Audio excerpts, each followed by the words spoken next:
Welcome everyone to Brian's Action Figure Reviews, and today I've got a brand new Marvel Legends review. Today I've got the Abomination Wave Rage figure, and I have him loose. I didn't get the box with him, I bought him from Toys-R-Us. So let's get Rage over to the review desk and we'll take a look at him. As you can see, he looks quite nice from here already, and yeah, here we go. So here we go guys, I've got Rage here, and just look over the figure quickly. Legs are pretty cool.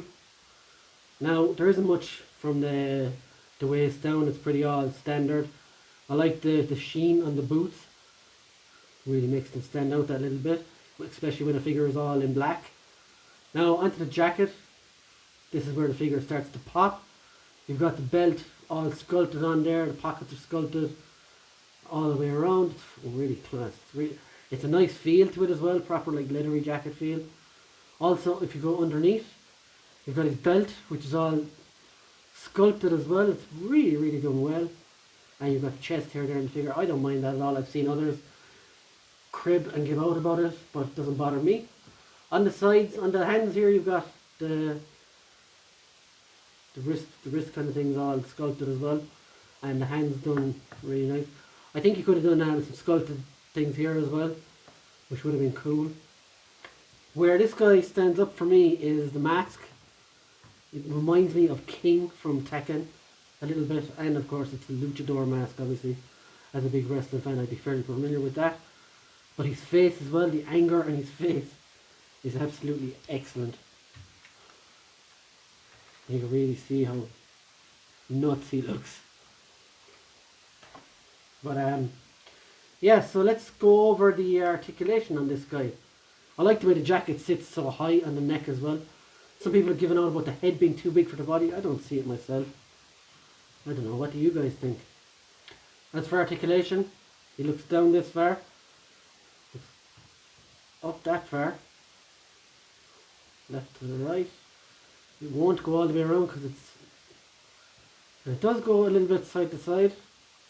It won't go around because of the jacket.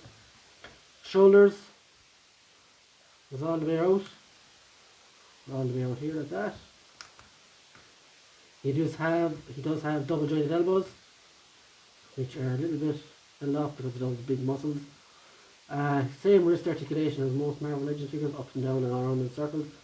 He has an ab crunch, which is tough to move because of the jacket, but you can crunch it.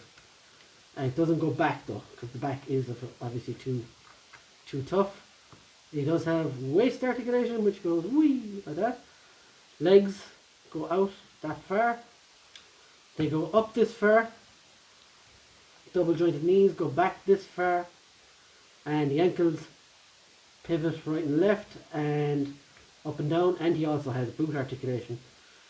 So this guy is really done nicely.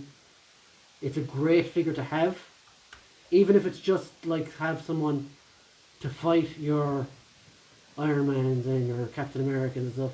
Even though he's not a bad guy. He's originally, I think he was in the Avengers briefly before he went on to the New Avengers, I think, or the New Warriors, one of those two. Again, this is a character I don't have a lot of knowledge on, but it's one I want to learn about now because of the figures. Which is great about Marvel Legends as well. Releasing guys like this, guys like White Rabbit, guys like Night Thrasher.